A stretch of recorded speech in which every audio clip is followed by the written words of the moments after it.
The first thing you do when you get up out of bed is hit that streets a running and try to beat the masses.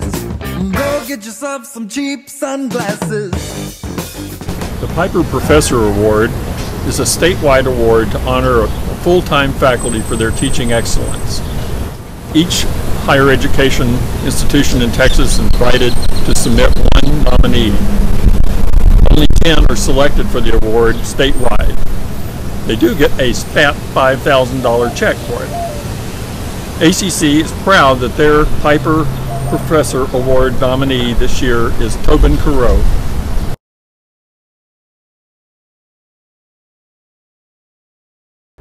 One of the weirder things I guess I do is starting right at the beginning of the semester in the first class.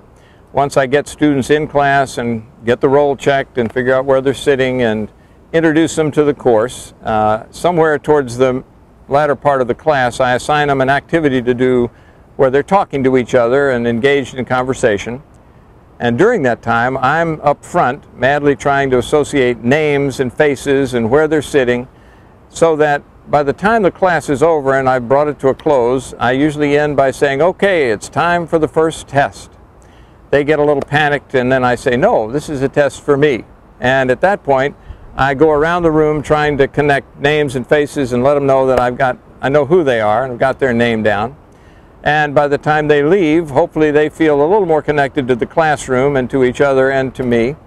And later on during the semester, it's often that I'll get one or two students come up to me later and say, now, how'd you do that during that first class so you got everybody's name?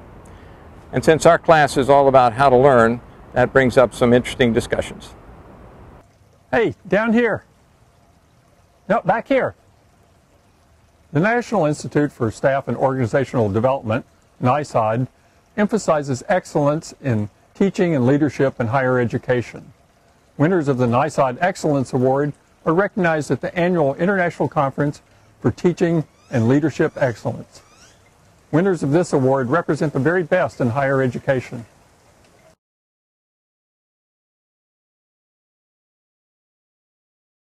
Hi, my name is Bob Comer and I'm from the Computer Studies Department. And when people ask me where my office is, I generally say that my office is on the Riverside campus, but I teach mainly on the web. One of the weird things is that some students seem to think that if they have trouble in a classroom and can't communicate with their instructor in a classroom, that they're going to do better in a web-based course. And that just, obviously is not the case. Other issues that are kind of interesting, many of our students these days have grown up with the web, and they don't want to look at the book, they don't want to search for something in the textbook, they think that they can find everything they need on the web, and it's just a little surprising because if they have difficulty understanding something in the textbook, they're not typically going to find better explanations on the web. The bottom line is that I find teaching very challenging, but I also find it very rewarding and enjoyable. This is Raymond Gerson, and one thing that I do that's different or weird is a motivational boxing skit on the last day of my transition to college success classes. The message is that we have a negative and positive voice inside and that we can conquer the negative opponent within us. The skit is a melodrama and a takeoff on Rocky movies. I play Mr. Negative, who wears a mask and trash talks. I also play the ring announcer and Mr. Positive, who's our hero and wears a Rocky t-shirt. During the fight, music plays from the Rocky I movie. My students yell for the good guy and boo for the bad guy. They know that Mr. Positive represents the best in all of us, so they pull for him to win. My students get the message and have a lot of fun. Years later, they tell me when they feel knocked down by the blows of life that they recall the word pictures created in their mind by this skit. Then they get back up and continue the good fight against their inner negative opponent.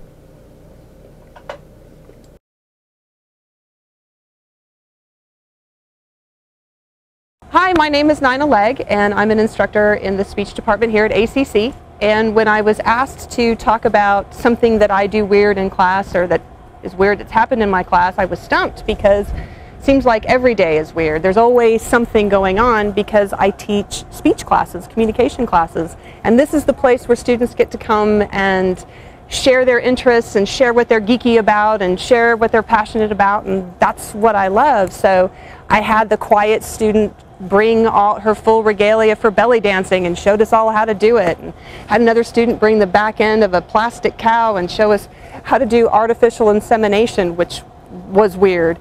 But it's great because it gives the opportunity for students to share themselves and for us to learn, and so every day is weird, and that's what makes it so great.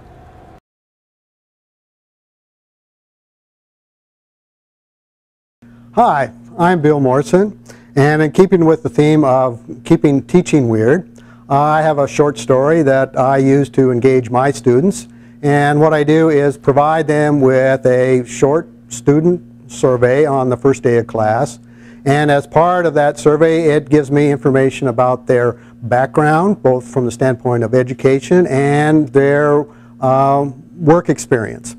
And from this information it gives me the opportunity to basically help them bridge the gap between their experiences and what's currently being taught in the course.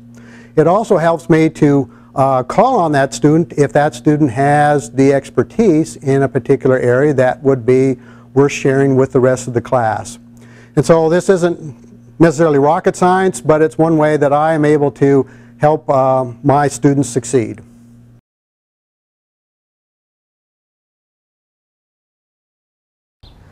All right, my name is Russell Moses. I teach philosophy, and I like to think of philosophy as a labor-intensive activity. It takes real time to do real work on our ideas. So our ideas are like any other sort of thing we live with. We have to work on it. We have to practice. We have to see how things work together. We have to, you know, see how relationships work with ideas. So I have the workshop method so that students can get together and test out their ideas with each other, see how their ideas work together, see what kind of relationships work better, and sort of work it out between each other so that they have some company while they're doing their philosophical work.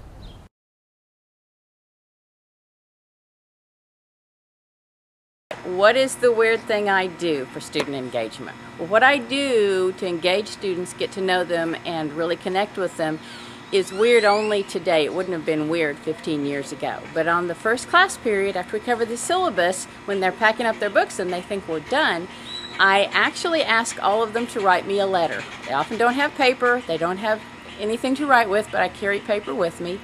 I want them to write me a letter, Dear Dr. M, whatever they like to call me, and they fill me in on their expectations about the class, their experiences with previous English classes, their fears, their hopes. I ask for about 400 words. I assure them it's not graded, but through these letters I'm actually able to connect with my students. They reveal a lot that they wouldn't normally reveal speaking to me, and I'm able to get a feel for who's in my class, what their needs are, who to keep an eye on, who needs certain kinds of encouragement, and that's how I engage with them using a very old technique that's only weird because it's today.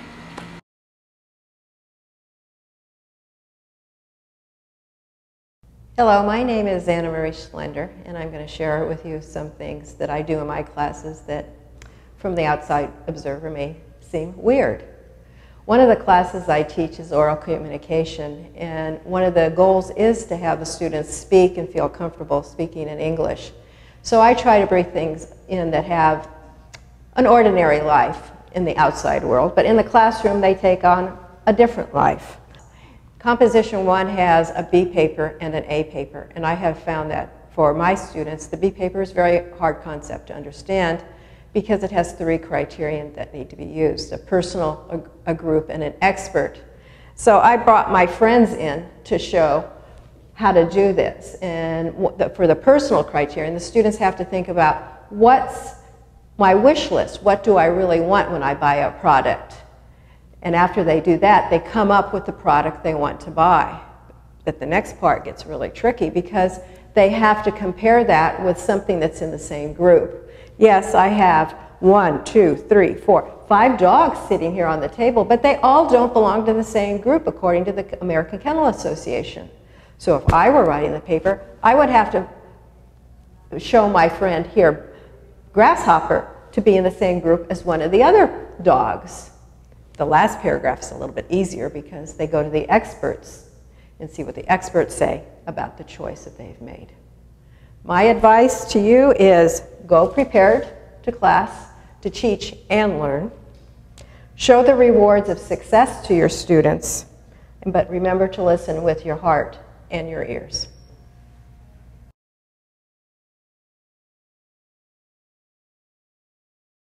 Hi, my name is Kim Taylor and I'm a faculty in the Occupational Therapy Assistant Program. And one thing that we do to keep our program interesting, innovative, and weird is to challenge the students to be creative. You notice my belt here is a jump rope. We teach our students to think outside of the box and analyze what does it really take to jump rope. What does it take to be able to sit in a chair? And how can you use a simple piece of equipment like a TheraBand to increase a person's ability to engage in their life? So we utilize a variety of props, and one class in particular is our Therapeutic Activities course, where the students are challenged to think outside of the box and take an activity and break it to its smallest component and then link it to a patient diagnosis and come up with an interactive game or activity that the patient will enjoy and be inspired. In particular, a classroom activity that involved handing the student a bowl of gadgets that look like a junk drawer and challenging the students to come up with an exercise has now evolved into a community-based project where the students now act in groups, develop cognitive and sensory motor activities, and they take them over to Elder Haven and they introduce the activities to the staff and teach the staff how to use the activities with their clients. There's nothing better than seeing the joy and pride on your student's face when their activity's been accepted and then see it utilized in the community.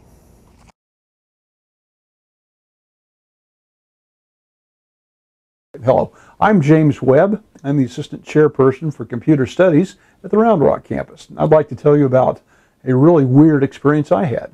I was teaching at the Pinnacle, and it was a beautiful afternoon, and I looked up and saw the biggest thunderhead I'd ever seen.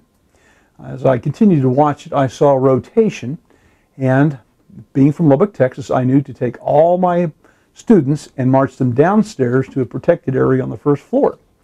Now, I left one student in the lab who would not come, saying, I have to finish this. And I explained, you will die if you stay here.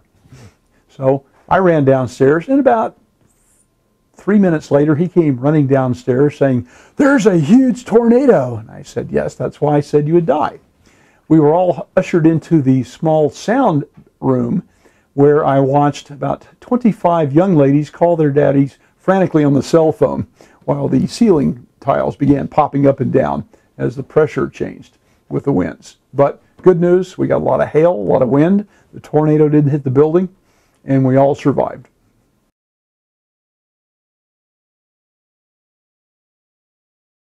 Hi, my name's Dwayna Welch, and I teach introductory psychology at the Northridge campus, and these are some of my students.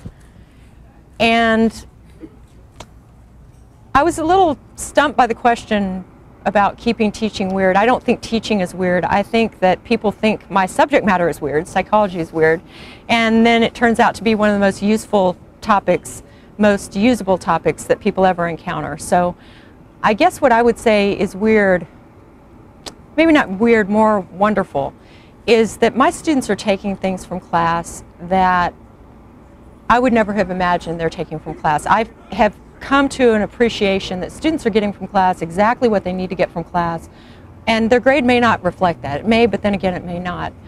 One of the most profound letters I ever had and profound interactions that I ever had with a student was after the semester was over. A student sent me a letter that,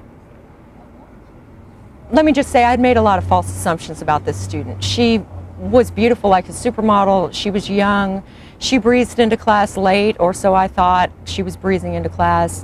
She didn't seem particularly engaged.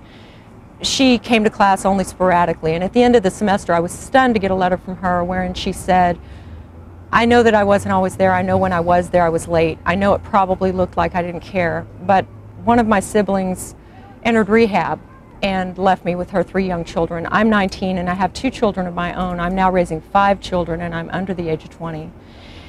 And it may seem that I didn't get anything out of this class. Certainly I'm not going to pass. But what I learned about psychology in this class changed those children's lives forever and for better. And I thank you for that. And I'd like a shot at coming back and taking this class again. And she did. She came back and she got an A. And I think that's weird, but it's wonderfully weird. And I'm glad to be here.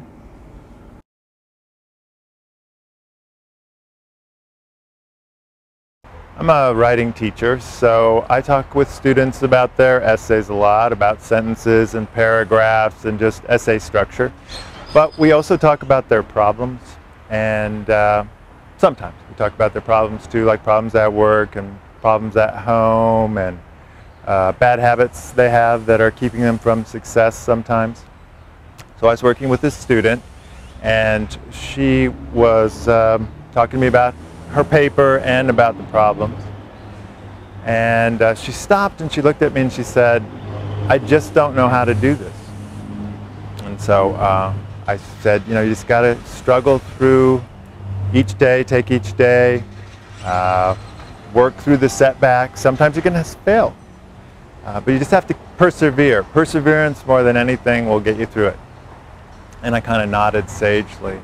And she just kind of looked at me like she was embarrassed, and I thought, what did I say? But she said, sort of like you'd say to a little kid, "No, I don't know how to do this." And she pointed at her paper in a sentence, and it was a comma splice error. Oops. The ACC Teaching Excellence Award honors 1 full-time and 1 adjunct faculty member who was specially on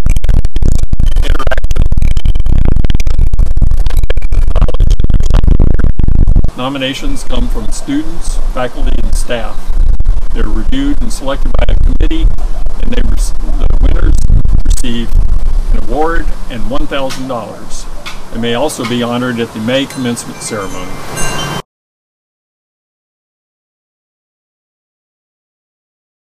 I'm Dave Lauterbach. I've had the great good fortune of teaching history here at Rio Grande since 1996. You know, we all have fun trying to deal with electronic devices in our classroom. Let me tell you a story about a cell phone. I had a young woman, cell phone rang, not an uncommon occurrence. She answered it. I paused. She said, "No, that's okay. You go on." I said, "It's all right. I'll wait." So I sat down on the desk and I waited. The class waited and we listened, and she said, "So when did your water break? How far apart? That close. Okay. I'm on my way. I'm on my way. I gotta go. She grabs all her stuff. "My sister's having a baby." We said, "Yes, you need to go." So as she left, I turned and looked at the class and I said, "That's about the only time you should answer your phone in class." They busted up laughing. But I said, "It'd be nice if you could," and they said, "Yes, tell me it before class." Well, now I get to tell that story to every single one of my classes.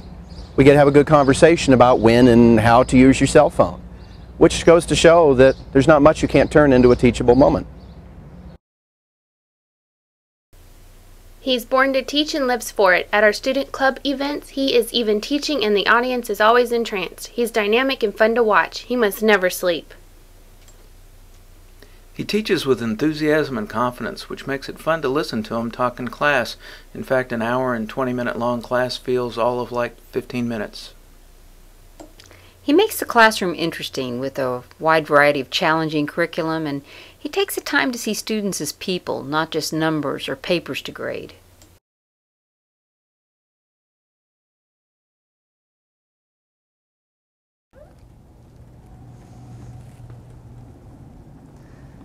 Good evening. I'm Dr. Wes Wilson. How many of us, when we talk to our students about student success, all the initiatives that we have here at the college to help them out, to reach their goals, we miss the fact that many of our students can't envision what this looks like. They've never been to a graduation. They didn't participate. They came from their GED programs, whatever their reason. One semester I showed up on the first day of class in my doctoral robe so that way I could tell them this is what it looks like. This is how it feels. Because many of them have never been. They can't envision what the end of the whole process is. So I ask my students, when you start my basic math class, my intermediate math class, my elementary math class, think about the end in mind. Then when it gets hard, things get tough, you can always get through it because you're thinking about what your goal is, not so much what you want to do with your life, what you want to work, what field do you want to work in. Now all of a sudden it becomes about what we are doing here at ACC. Now it's time for us to get down to work.